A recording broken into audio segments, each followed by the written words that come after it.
Hello friends, चलिए continue करते हैं नीट सैम्पल पेपर 2 के आगे के क्वेश्चंस। नेक्स्ट क्वेश्चन है क्वेश्चन नंबर 11। ये क्या कह रहा है? If c s with the velocity of sound in air and c with the RMS velocity root mean square velocity, then कौन सा ऑप्शन सही है?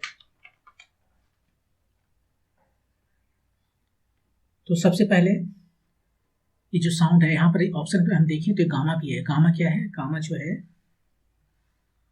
वो molar heat capacity at constant pressure to the molar heat capacity at constant volume, ये भी दिया हुआ है।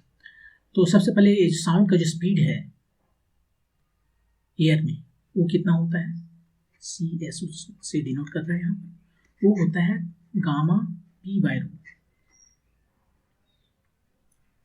ये P है प्रेशर, ये रो है डेंसिटी गैस का, और गामा जो है सो ये रेशियो है स्पेसिफिक हीट का, CP/C। और ये C root mean square speed क्या है? क्वेश्चन नंबर 10 में वो आया था, ये होता है √3RT/m मोलिकुलर वेट है। एक प्रेशर में है, एक टेम्परेचर में है, क्यों ना इसको हम चेंज कर लें। तो गैस इक्वेशन लिखते हैं PV = nRT, राइट। n को लिख सकते हैं, n नंबर ऑफ मोल्स है। मोल्स कैसे डिफाइन करते हैं? हमारे पास जितना भी मटेरियल है उसका मास ग्राम में लेते हैं और उसके बाद में हम उसको डिवाइड कर देते हैं उसका मोलिकुलर वेट से, हमें नंबर ऑफ मोल मिल जाता है। तो PV यहाँ पर PM = m/v RT लिख सकते हैं। m/v क्या है? यही रो है, डेंसिटी, मास पर यूनिट वॉल्यूम, PM। तो P/ρ कितना मिला? RT/m। इसी को सब्स्टिट्यूट करेंगे यहाँ पर, ये गामा रहेगा और P/r की जगह पर RT/m लिखेंगे। अब ये दोनों के बीच में रिलेशन निकालना आसान है, क्योंकि ये भी RT/m है, ये भी RT/m है। अब देख लेते हैं, CS को C से डिवाइड कर दिए तो क्या बचा? एक जगह है गामा RT/m और एक जगह है ये नहीं, 3RT/m। MRT सब चला गया, बच गया गामा/3 CS/C। ऐसा कहीं और कोई ऑप्शन है क्या? नहीं, वो सब तो नहीं दिख रहा है। ठीक है, एक काम करते हैं,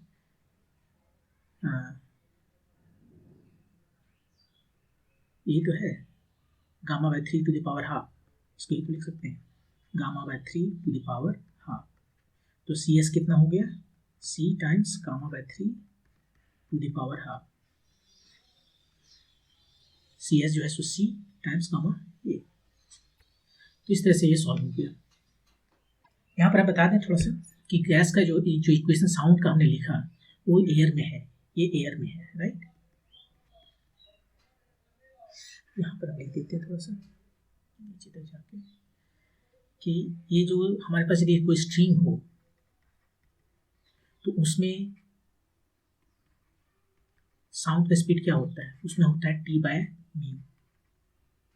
टेंशन है, और µ मास पर यूनिट लेंथ।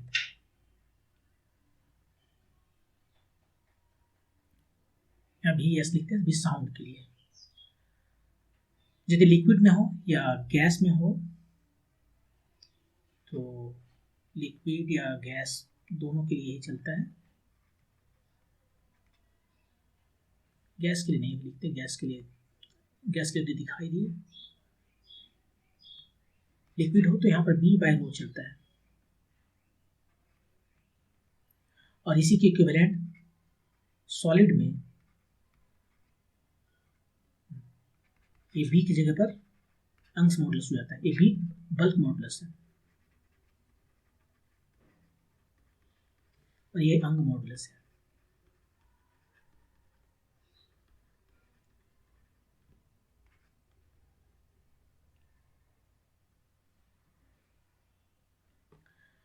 और यहाँ से हम निकाल सकते हैं, एक्चुअली लिक्विड बहुत यदि लिक्विड थीन है तो उसको गैस कह सकते हैं। तो गैस के लिए भी सेम फार्मूला लागू हो जाएगा, और उस केस में यहाँ दो सिचुएशंस आते हैं। CS, अब हम CS बोल रहे हैं एयर के लिए, sound speed in air. CS, वो जो है सो एक आ जाता है P बाय रो। ये न्यूटन ने कहा था, ये न्यूटन की वजह से उसने कहा था कि ये जो प्रोसेस है साउंड प्रोपेगेशन का वो आइसोथर्मल प्रोसेस है। बाद में लैप्लास ने कहा नहीं नहीं, वो आइसोथर्मल प्रोसेस नहीं है, ये एडियाबैटिक प्रोसेस है। तो एडियाबैटिक प्रोसेस के लिए गामा आता है, और तब उसने यहाँ इंट्रोड्यूस किया गामा। वो इंट्रोड्यूस किया नहीं, वो आ गया अपने आप, क्योंकि जब प्रोसेस को एडियाबैटिक देखा जाएगा तो साउंड स्पीड वहाँ पर अपने आप गामा P बाय रो आएगा। तो ये पूरा हिस्ट्री है। यदि न्यूटन के अनुसार ये जस्ट P बाय रो था, लेकिन लाप्लास के मुताबिक ये गामा P बाय रो है, और यही हम लोग सभी यूज करते हैं, यही सही है। एक्सपेरिमेंटल डेटा को यही ज़्यादा क्लोज तक ले जाता है। ये इसका वैल्यू जो है एक्सपेरिमेंट के ज़्यादा क्लोज है। और यहाँ पर मैंने ये भी दिखा दिया कि स्ट्रिंग में जो है सो square root of T by mu है, ऊपर में यहाँ T बाय म्यू है, और लिक्विड में B बाय रो है, सॉलिड में यंग मॉडुलस बाय डेंसिटी है। तो ये जस्ट हम बता रहे थे आपको कि क्या है साउंड का स्पीड डिफरेंट मीडिया में। अब मूव करते हैं नेक्स्ट क्वेश्चन। नेक्स्ट क्वेश्चन क्या है, ये हॉलो सिलेंडर है, बीच में खाली है, हॉलो है, has a charge Q coulomb with in it. इसके अंदर में कहीं बीच में Q कूलम का चार्ज रखा हुआ है, अंदर में कहीं बीच में। If phi is the flux, electric flux in unit of voltmeter associated with the curved surface B। यहाँ पर 3 सरफेस है, एक कर्व्ड सरफेस है, ये 2 प्लेन सरफेस है, ये प्लेन है A और प्लेन है सरफेस ये BC। तो 3 सरफेस है, 2 प्लेन और एक कर्व्ड सरफेस है। तो ये क्वेश्चन कहता है कि phi जो है सो इलेक्ट्रिक फ्लक्स है associated with this surface B, और the flux linked with the plane surface A in unit of voltmeter will be. यहाँ पर phi है फ्लक्स, इससे होकर जो फ्लक्स जा रहा है वो phi है, A से होकर जो फ्लक्स जा रहा है वो कितना है वो बताना है। तो यहाँ पर हम बता रहे हैं कि गॉस का जो लॉ है, गॉस ने कहा था ना कि यदि कोई क्लोज सरफेस है, ये तो स्फीयर मान लेते हैं, स्फीयर है, ये जो बन गया स्फीयर जैसा, तो इसके अंदर में चार्ज रखा हुआ है +Q, तो ये जो फ्लक्स है इलेक्ट्रिक फ्लक्स वो होगा चार्ज जो इनसाइड है डिवाइड बाय एप्सिलॉन नॉट। और ये फ्लक्स कैसे कैलकुलेट करते हैं, फ्लक्स कैलकुलेट करते हैं, ये जो इसका फील्ड है उसको मल्टीप्लाई करते हैं परपेंडिकुलर एरिया से।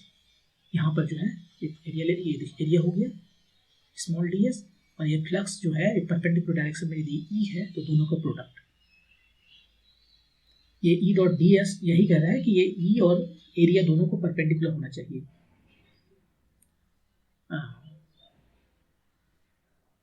जब ये इसको परपेंडिकुलर देख रहे हैं ना, तो ये जो सरफेस एरिया है उसका डायरेक्शन इधर ही होता है, तो दोनों पैरेलल हो जाते हैं। इस एरिया का जो देख रहे हैं इसका डायरेक्शन है परपेंडिकुलर होता है, ये इसका डायरेक्शन है, ये डायरेक्शन नहीं है, इसलिए यहाँ ऐसा है। और पूरा सरफेस में लेना है, क्लोज सरफेस में, इस सरफेस क्लोज होना चाहिए, ओपन नहीं होना चाहिए, वो Q inside by epsilon not होता है, वही यहाँ पर लगाएंगे। तो जो फ्लक्स है टोटल फ्लक्स वो है Q इनसाइड में Q बोल दिया और एप्सिलॉन नॉट। लेकिन ये टोटल फ्लक्स जो है सो 3 जगह से आ रहा है, एक कर्व्ड सरफेस की वजह से, एक प्लेन सरफेस C की वजह से, और एक प्लेन सरफेस A की वजह से। तीनों को ऐड करना है, एक कर्व्ड वाला हुआ A और इधर A। अब यहाँ पर जो C और A है दोनों की वजह से फ्लक्स, दोनों का फ्लक्स सेम है, तो phi B plus 2 phi C, phi A पूछा ना तो phi A लिखते हैं, Q बाय एप्सिलॉन नॉट।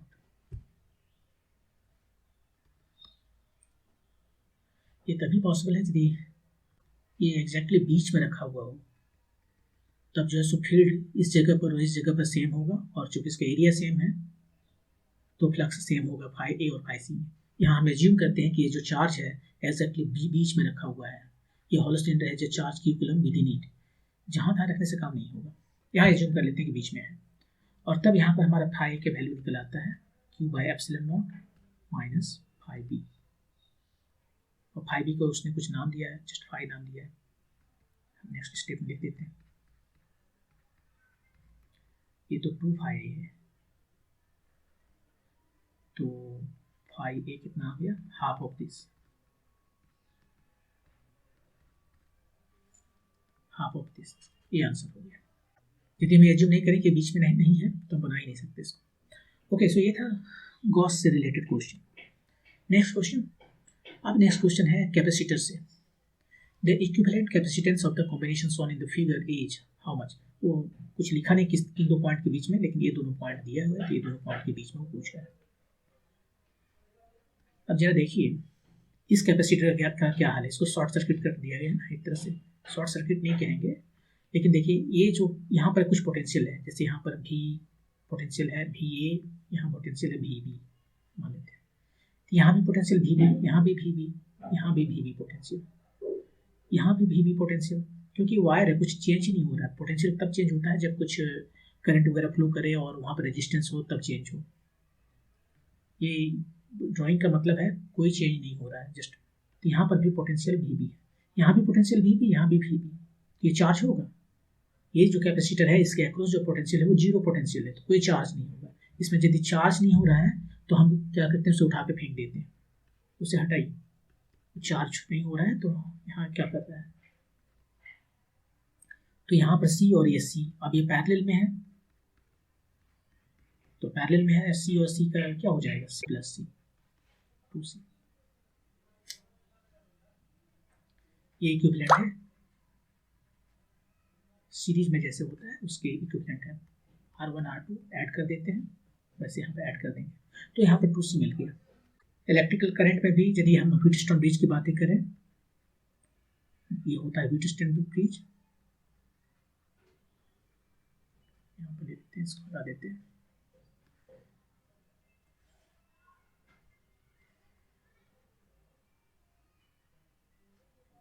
ठीक है, और यहाँ पर हम एक चार्ज लगा दें, चार्ज बोलते हैं रेजिस्टेंस लगा दें। यदि P/Q बैलेंस्ड हो गया, balanced Wheatstone bridge, P/Q = R/S, तो इसमें कोई करंट नहीं फ्लो करेगा, इसको उठाकर हम सीधे फेंक देंगे। और हमारे पास ये दो सीरीज में, ये दो सीरीज में, और तब हम इसका इक्विवेलेंट रेजिस्टेंस आसानी से निकाल सकते हैं। तो यदि किसी में करंट नहीं फ्लो कर रहा है तो उस रजिस्टर को भगा दो। यदि किसी में चार्ज नहीं जा रहा है, चार्ज नहीं हो रहा है, चार्ज फ्लो नहीं कर रहा है, उसमें चार्ज अब हो ही नहीं रहा है, तो उस कैपेसिटर को रख के क्या करेंगे, उसको भगा दो और बाकी सबका इक्विवेलेंट रेजिस्टेंस निकाल लो। ओके, अब यहाँ पर आया है क्वेश्चन रेजिस्टेंस से। अभी रेजिस्टेंस का ही बात कर रहे थे। 3 ठो रेजिस्टेंस है जिसका वैल्यू है R1 R2 R3 और they are connected as shown in the figure. यहाँ कुछ पोटेंशियल है, A और B डिफरेंट पोटेंशियल है, तो करंट फ्लो कर रहा है। इसमें करंट I2, इसमें I1 और इसमें I3। रेजिस्टेंस भी वैसे ही है R1 R2 R3। बताना है कि I3/I1 क्या होगा, ये क्या होगा। I3 किधर है, यहाँ पर, इसमें जो करंट फ्लो कर रहा है वो, और इसमें जो करंट फ्लो कर रहा है उसका क्या रजिस्टर है। इसको देखिए हम डायरेक्ट फार्मूला से बना सकते हैं। हमने शायद किसी दूसरे एग्जाम्पल में बताया है कि इस तरह के सिचुएशन से यदि रहते हैं, यहाँ पर जो भी करंट आ रहा है, कितना करंट आ रहा है, I1। इसमें यदि मुझे करंट पता करना है I2, तो हम करते हैं इसका रेजिस्टेंस लेते हैं R3 और ये दोनों का रेजिस्टेंस को एडअप करते हैं R3 + R2, और जो करंट यहाँ आ रहा था उसको यहाँ लिखेंगे। ये तो डायमेंशनलेस है, करंट यहाँ भी करंट होना चाहिए। ये करंट जो टोटल है वो इसमें फ्लो कर रहा है। बिल्कुल ऐसे ही I3 के लिए करेंगे। I3 के लिए इसका रेजिस्टेंस लेंगे R2 और उसमें ऐड करेंगे इसका अपना रेजिस्टेंस जो करंट आ रहा है। इधर से तो करंट I आ रहा है, I1 है, I1 लिखना चाहिए। तो I3/I1 = R2/R2 + I3। R2 कहाँ है, R2/R2 + 3, ये 2 का। तो ये आपको याद रखना चाहिए, ये बहुत ही हैंडी होगा क्योंकि टाइम ज़्यादा नहीं होता है नीट के एग्जाम में। लेकिन यदि आप मेथड से जानना चाहते हैं तो यहाँ पर हम बताते हैं उसको। इस पॉइंट को हम कुछ नाम दे देते हैं, ए है तो इसको दे देते हैं P, मान लीजिए कुछ भी नाम दे देते हैं।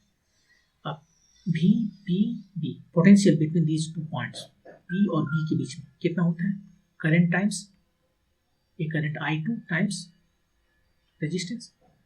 इधर से देखें तो current times resistance I3 times R3, ये 2 है ना, ये I2 है। ठीक है, अब हमें ये जो रिलेशन मिला है यहाँ पर, इस तरह से हम कह सकते हैं। मुझे क्या निकालना था फाइनली, I3 का वैल्यू निकालना था ना। I3 बाय I1, I3 का value in terms of I1, तो I3 यहाँ से निकल गया, कितना हुआ I2 times R2 bye R3। लेकिन मुझे I2 नहीं चाहिए, मुझे I3 चाहिए ना, I1 चाहिए। लेकिन यहाँ पर जो करंट आ रहा है वही करंट का सम ये दोनों हुआ I2 प्लस I3। जितना करंट आ रहा है incoming current equal to outgoing current. यदि ऐसा नहीं हुआ तो चार्ज स्टोर होगा, जो पॉसिबल नहीं है, उस चार्ज स्टोर नहीं होता। यदि ऐसा होता तो हम लोग सभी चार्ज स्टोर करते रहते, इस तरह से बैटरी हो जाता है घर में। तो खैर यहाँ पर I2 जो है सो I1 माइनस I3 होगा, क्योंकि I1 ही I2 प्लस I3 में बाइफरकेट किया है। आप यह इसको थोड़ा सा सिंप्लीफाई कर लें तो हमें I3 का वैल्यू निकल जाएगा। ये है I3, क्रॉस मल्टीप्लिकेशन करके पहले निकालते हैं, I1 R2 minus I3 R2।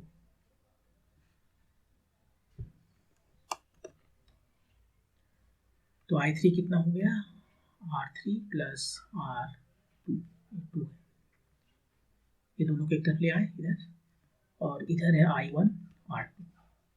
तो I3 बाय I1 जो हमसे पूछा गया है, R2 bye R2 plus R3, same चीज। और इसे हम आपको याद रखने के लिए कह रहे हैं कि जब कभी भी करंट जो है सो बाइफरकेट होता है इस तरह से पैरेलल में, इधर से जो भी करंट आता है, यहाँ पर जो करंट है कितना होगा, यदि ये R1 या R2 है तो यहाँ पर जो करंट है इसमें I1 वो होगा, इसका रेजिस्टेंस लेंगे R2 और उसमें ऐड कर देंगे इसका अपना रेजिस्टेंस, आंसर ये करंट है इसमें। ओके, सो ये क्वेश्चन था इलेक्ट्रिसिटी से। अब आगे मूव करते हैं। अब यहाँ पर क्वेश्चन है शायद मैग्नेटिक फील्ड से। देखिए क्वेश्चन क्या है, N arrangement of 3 parallel straight to wires, 3 तो वायर है ये, और ये दिखाने का तरीका है, इस डॉट का मतलब है करंट जो है सो आपकी तरफ आ रहा है, आपसे दूर अंदर पेपर में नहीं घुस रहा है, आपकी तरफ आ रहा है, और इसका मतलब है कि हम पेपर के अंदर घुस के जा रहा है, आपकी तरफ से दूर जा रहा है, पेपर में अंदर जा रहा है, और परपेंडिकुलर इस प्लेन के, पेपर के प्लेन के। So an arrangement of 3 parallel straight wires placed perpendicular to the plane of paper carrying same current I, तीनों जगह सेम करंट है, यहाँ भी I, यहाँ भी I और यहाँ भी I, तीनों जो वायर है, और ये लॉन्ग वायर है, along the same direction is shown in the figure। जैसे यहाँ पर है 90 डिग्री पर है, और डिस्टेंस D है, इधर भी D है, सिमेट्रिकल है इसके आउट ये दोनों। Magnitude of force per unit length of the middle wire B is given by. अब आप देखिए दो ठो यदि वायर है, दोनों में यदि करंट फ्लो कर रहा है, जैसे इसमें I1 इसमें I2, और जो भी करंट फ्लो कर रहा है, तो उसके बीच में एक अट्रैक्शन फोर्स काम करता है। उल्टा दिखा दिया, अट्रैक्शन ही नहीं लग रहा है, ये इसको अट्रैक्ट करता है, ये इसको अट्रैक्ट करता है, दोनों एक दूसरे को अट्रैक्ट करते हैं। लेकिन ये यदि डायरेक्शन ऑपोजिट हो, एक उधर एक इधर, ये दोनों एक दूसरे को रिपेल करते हैं, तो वही फोर्स बोल रहा है कि वो जो अट्रैक्टिव फोर्स है यहाँ पर, हाँ तो फिर डायरेक्शन पता हो गया कि सेम करंट का डायरेक्शन सेम है तीनों में, इसका मतलब अट्रैक्टिव फोर्स है बिटवीन बी एंड सी। तो बी पर टोटल फोर्स पर पूछ रहा है, इसमें इधर डायरेक्शन है, ए की वजह से बी पर जो फोर्स लगेगा वो भी अट्रैक्टिव है, बी को अपनी तरफ अट्रैक्ट करेगा, ये है, इसका वैल्यू F1 कहते हैं, इसका वैल्यू F2 कहते हैं, निकाल दें। देखिए सब कुछ सेम है, इसमें करंट सेम है, डिस्टेंस सेम है, तो फोर्स भी सेम लगेगा, तो हमको यहीं पर सीधे फोर्स F लिखें। अब वो F कितना है, किसी एक से निकालने की जरूरत है, I L cross B, right. L और B परपेंडिकुलर है क्या, B किधर लगा, B का डायरेक्शन जो है सो नीचे है, इस प्लेन में है, और ये प्लेन के बाहर में है, तो वो दोनों के बीच में 90 डिग्री है, तो ये हो जाएगा I L B, फोर्स हो गया I L, जो लेंथ है इसमें B, ये मैग्नीट्यूड यहाँ पर आया सो बाय 2D, तो ये हो गया जो भी है कितना हो गया। अब यहाँ पर जो टोटल फोर्स है, एक फोर्स इधर है, एक फोर्स इधर है, इसका रिजल्टेंट किधर होगा, इधर होगा, और इसका वैल्यू कितना हो जाएगा, F²2। ये यदि F है, ये भी F है, तो इसका रिजल्टेंट जो है वो कितना होता है, square root F² plus F², plus square root 2 F, ये रिजल्टेंट है। तो एफ जो फोर्स हमें मिला वो पता हो गया,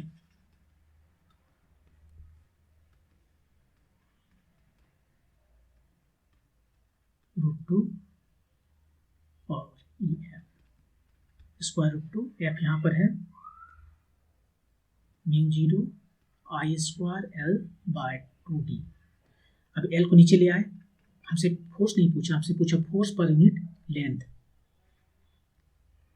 क्योंकि लेंथ उसने दिया नहीं इसलिए बोला पर यूनिट लेंथ बताओ।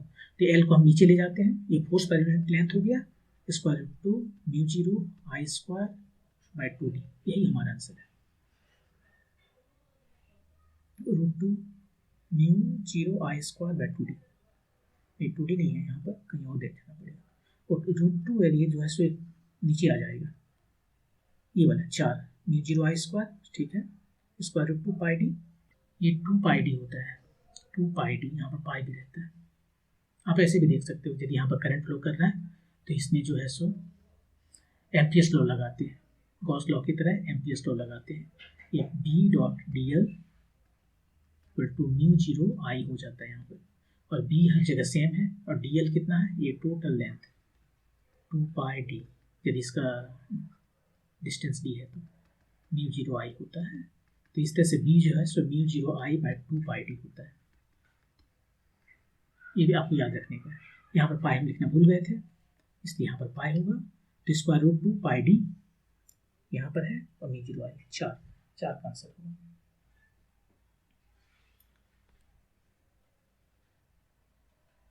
तो ये क्वेश्चन था कि फोर्स कितना लगेगा एक वायर पर जहाँ ऑलरेडी दो और वायर रखे हुए हैं।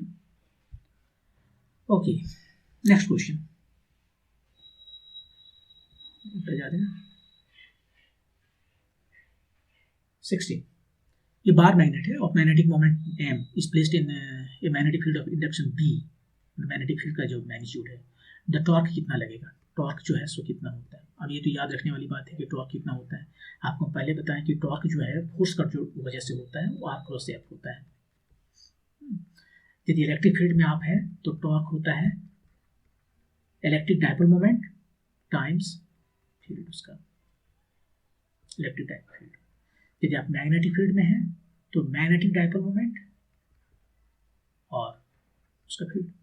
यहाँ पर बिल्कुल वही चीज़ है, यहाँ पर मैग्नेट है, ये मैग्नेटिक मोमेंट था करंट की वजह से, ये म्यू और ये दोनों एक्जैक्टली सेम है, ये भी मैग्नेटिक मोमेंट है या मैग्नेटिक डाइपोल मोमेंट जो भी कहना चाहें, एम क्रॉस पी।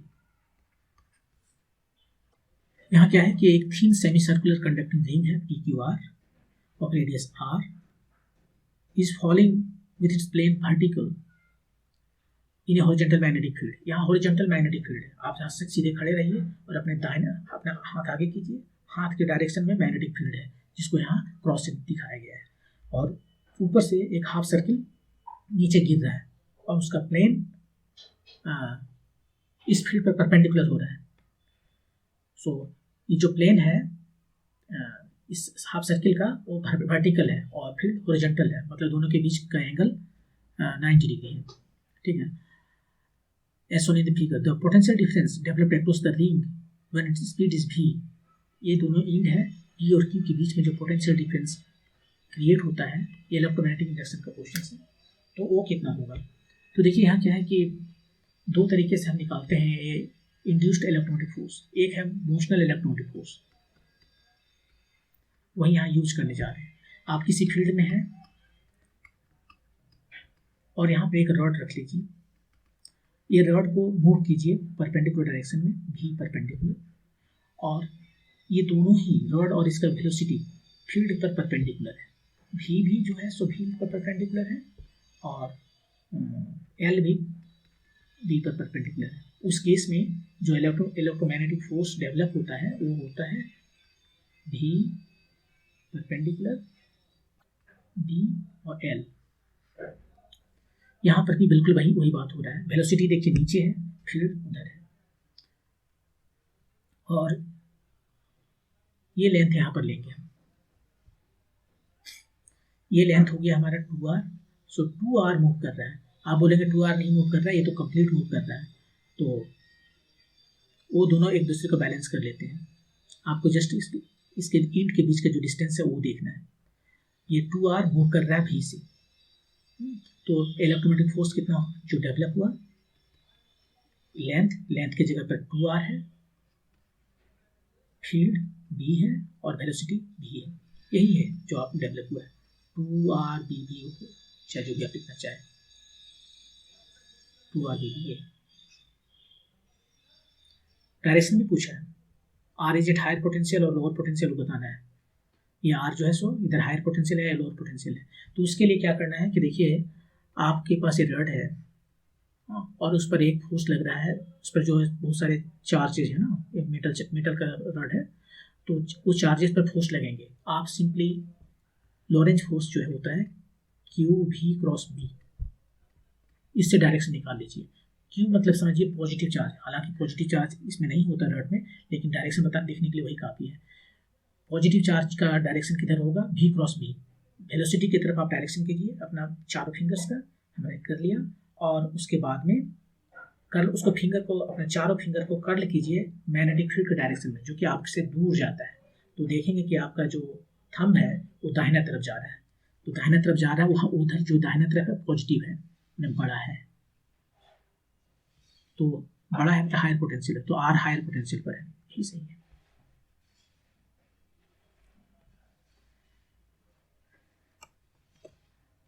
अब इंस्टेड ऑफ एक हाफ सर्किल, यदि मान लीजिए फुल सर्किल ये इसी तरह की सिचुएशन में नीचे गिर रहा होता, तो कोई दो पॉइंट के बीच में ये जो इलेक्ट्रोमैग्नेटिक फोर्स है वो कितना होता है, वो जीरो होता है, क्योंकि तो ओपन एंड है ही नहीं।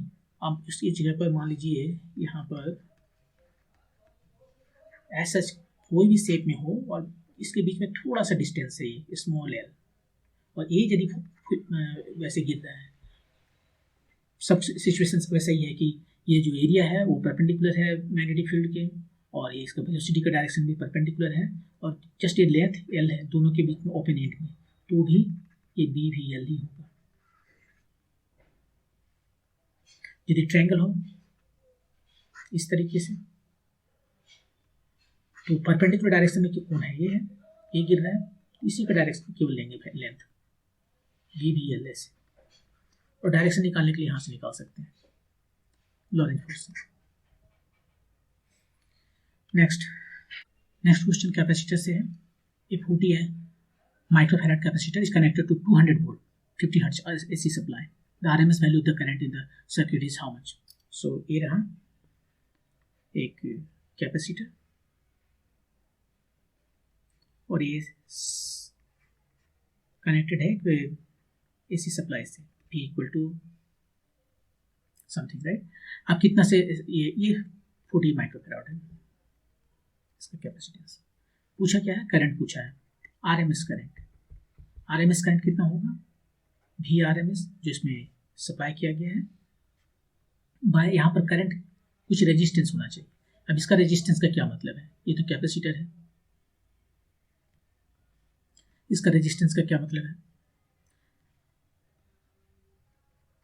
कैपेसिटर का भी एक रेजिस्टेंस होता है जिसको हम कैपेसिटिव रिएक्टेंस कहते हैं, उसको एक्सेस से डिनोट करते हैं कैपेसिटिव रिएक्टेंस। ये होता है 1/ωc, और यदि इंडक्टर रहा तो उसको XL से डिनोट करते हैं, उसका नाम है इंडक्टिव रिएक्टेंस, ωL है, और R जो है वो रेजिस्टेंस है, और ये तीनों के वजह से यदि हमें जो इम्पीडेंस मिलता है उसको इम्पीडेंस कहते हैं, जो रेजिस्टेंस मिलता है इम्पीडेंस उसको Z से डिनोट करते हैं, और वो कितना होता है वो यहाँ पर देख सकते हैं। यदि R इस डायरेक्शन में है तो XC जो है इस डायरेक्शन में है 90 डिग्री अप, और ωL इस डायरेक्शन में है 90 डिग्री डाउन, और तीनों की वजह से निकालना हो तो यहाँ पर वेक्टर सम करेंगे, इसमें से हम इसको माइनस कर दिए, यहाँ तक जो है जो भी है इसको ओमेगा, ये हमारा हो गया 1/ओमेगा c माइनस ओमेगा l, और नीचे में ये है r, ये हो गया z जो है सो पाइथागोरस थ्योरम से बन जाएगा r² प्लस ओमेगा 1/ओमेगा c माइनस ओमेगा l इसका स्क्वायर। तो इम्पीडेंस है, यही ये भी रेजिस्टेंस की तरह है, ये भी रेजिस्टेंस की तरह है, ये भी रेजिस्टेंस की तरह है। तो यहाँ पर रेजिस्टेंस कितना हो गया ड्यू टू कैपेसिटर 1/ओमेगा c, ओमेगा c ऊपर जाएगा, VRMS टाइम्स ओमेगा c। और ओमेगा कितना दिया हुआ है, मतलब VRMS कितना है, यहाँ पर जो सप्लाई दिया है उसके बारे में बोल रहा है कि 200 वोल्टेज 50 हर्ट्ज, 200 वोल्टेज ये VRMS है। यदि इस तरह से बोलता है तो वो हमेशा RMS वैल्यू की बात करता है, पीक का बात नहीं करता।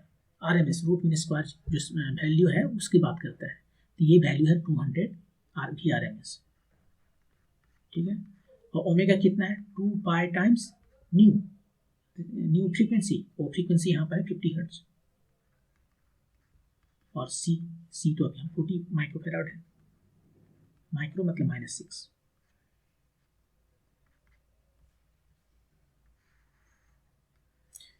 इसको मैं हटा देता हूँ।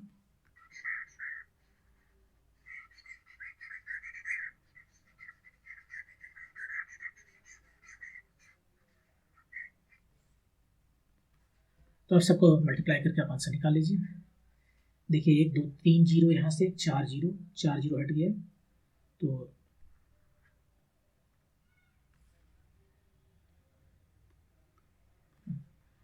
दो दूनी 4 चौका 16 बचे 80 और उसके बाद 2 3 4 जीरो हट गया, पाई भी है -2, 0.8 टाइम्स 3.14 पाई की वैल्यू। इसको मल्टीप्लाई करते हैं तो 24 अराउंड 2.5 एम्पियर आता है आंसर, और ये हमारा सेकंड का आंसर हो गया। तो ये था AC सप्लाई और एक कैपेसिटर, इसके जगह पर एक इंडक्टर भी हो सकता था, वहाँ भी आप ऐसे ही निकाल सकते थे। थोड़ा उसको लिख देते हैं, यहाँ पर एक इंडक्टर है और एक AC सप्लाई है, उसको भी उसी तरीके से बना सकते थे, या फिर रेजिस्टेंस तो आपने बनाए ही है, उसमें ये कॉम्बिनेशन हो सकता था, एक कैपेसिटर, इंडक्टर और रेजिस्टेंस का। और इसमें करंट पूछ सकता है आपसे, क्या क्या करंट है, इसमें भी जो है सो कुछ भी दिया हुआ वैल्यू है। यदि सप्लाई वैल्यू देता है तो यहाँ पे भी RMS वैल्यू देता है, इसका करंट पूछ सकता है।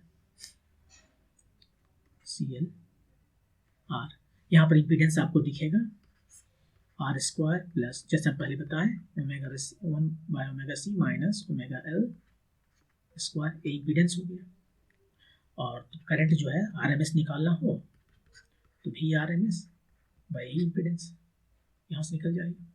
केवल 2 हो तो एक को भूल जाइए, इसी में प्लग कर सकते हैं। L नहीं है, L को भूल जाइए, C नहीं है, C को भूल जाइए, R नहीं है, R को भूल जाइए। तो इस तरह से आप कोई भी ये 3 में से LCR में से कोई भी एक या एक से ज़्यादा हो, AC वोल्टेज के साथ सप्लाई में है, तो आप उसको निकाल सकते हैं, उसमें कितना करंट फ्लो कर रहा है। Okay, next question. ये क्वेश्चन लाइट से है, इलेक्ट्रिसिटी से है, कॉम्बिनेशन है। If epsilon naught and mu naught are respectively the electric permittivity and magnetic permeability of free space का परमिटिविटी एप्सिलॉन नॉट और परमिबिलिटी म्यू नॉट, और किसी मीडियम का सेम चीज परमिटिविटी एप्सिलॉन और परमिबिलिटी म्यू है, तो corresponding quantity in the medium, the index of refraction mu का वैल्यू बताना है, म्यू कितना होगा, यहाँ से बताना है म्यू कितना होगा। कैसे बताएं इसे, म्यू को कैसे डिफाइन करते हैं आप बोलोगे ओके, म्यू को तो हम sine I by sine R से डिफाइन करते हैं, स्नेल्स लॉ, ठीक है, ऐसे डिफाइन नहीं करते, इस तरह से कैलकुलेट कर सकते हैं। म्यू का वैल्यू ऐसे डिफाइन किया जाता है कि स्पीड की एक लाइट है जो फिक्स्ड है स्पेस में, उसी लाइट को यदि हम एक ग्लास से होकर पास करें तो स्पीड का लाइट कम होगा या ज़्यादा होगा, ग्लास में स्पीड का लाइट वैक्यूम से ज़्यादा कहीं नहीं हो सकता, तो कम ही होना है। और म्यू का वैल्यू 1 से ज़्यादा होता है तो उसको यहाँ लिखेंगे, स्पीड हम वर्ड में लिख देते हैं, speed of light in vacuum. Vacuum में स्पीड ज़्यादा होता है और म्यू 1 से ज़्यादा होता है तो यहाँ लिखना पड़ेगा।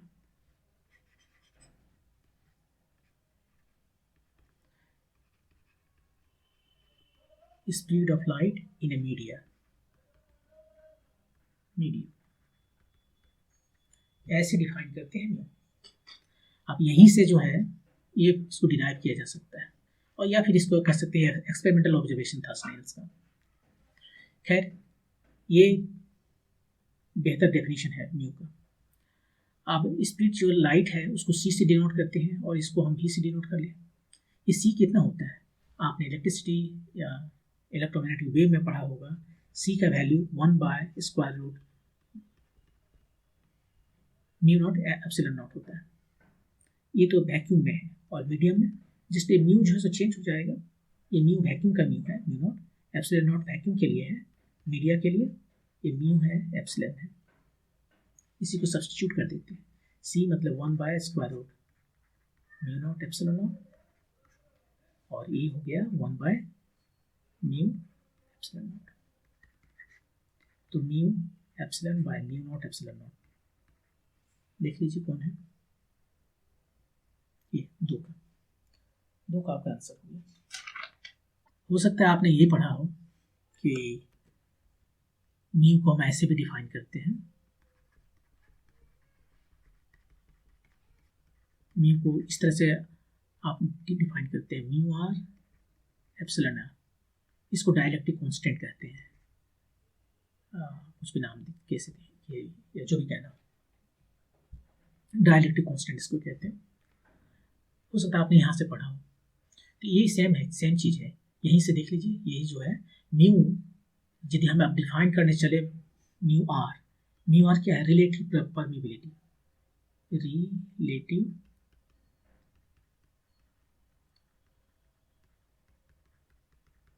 रिलेटिव परमिबिलिटी मतलब permeability with respect to something.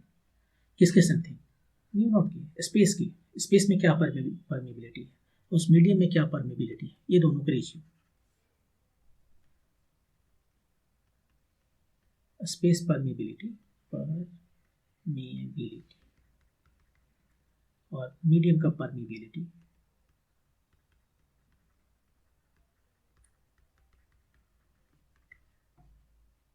ये यदि म्यू है तो ये म्यू एप्सिलॉन है। वैसे ही एप्सिलॉन आर को हम डिफाइन कर सकते हैं, epsilon by epsilon in space, और यहाँ से इसको आप देखेंगे म्यू की जगह क्या लिख दें, μ0 μr, और यहाँ पर एप्सिलॉन नॉट एप्सिलॉन आर, ये दोनों कट गया और आपके पास आ गया μ0 μr एप्सिलॉन आर, ये फार्मूला। तो इस तरीके से आप इसे निकाल सकते हैं। ये बेहतर फार्मूला है याद रखने के लिए, बहुत जगह काम देता है। ये भी कभी कभी ये भी पूछ सकता है कि किसी एक मीडियम का रिफ्रैक्टिव इंडेक्स दिया हुआ है 1.5 है ग्लास के लिए, बताइए इसमें स्पीड का लाइट क्या है, बस आपको डिवाइड करना है और स्पीड का लाइट मिल जाएगा। Okay, next question. ये क्वेश्चन लाइट से लगता है। A ray of light is incident at an angle of incidence I on one face of a prism of angle A, assumed to be small, and emerges normally from the opposite face. पहले prism बना लेते हैं। यहाँ मैंने prism बनाया, इसका angle small नहीं लग रहा है, लेकिन मान लीजिए चलो फिर से बना देते हैं।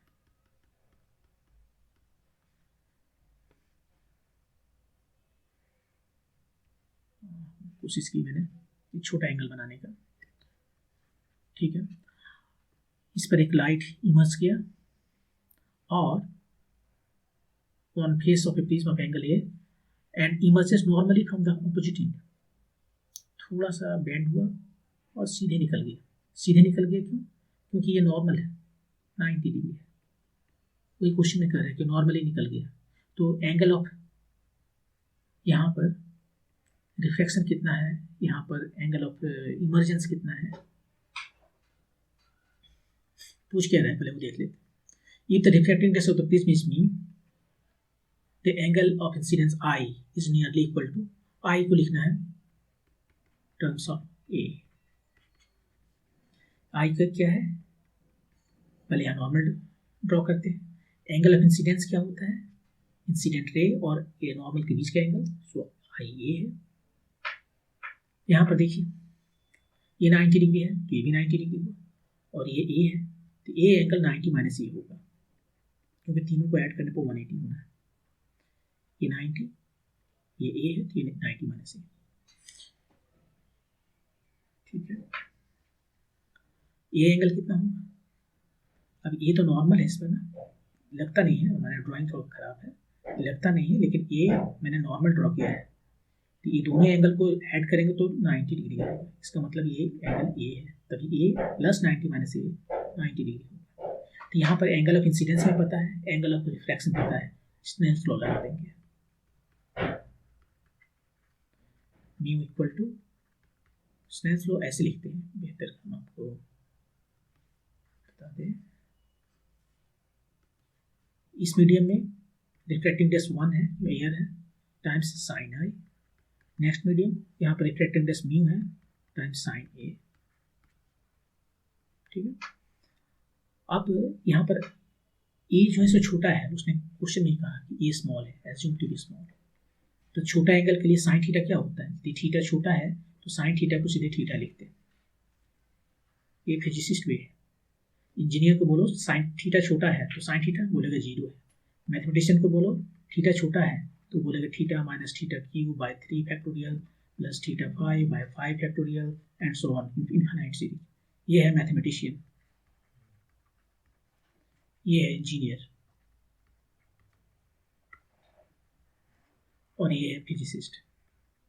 ये फिजिक्स की बातें कर रहे हैं तो यहाँ पर हम सीधे म्यू ए लिखेंगे।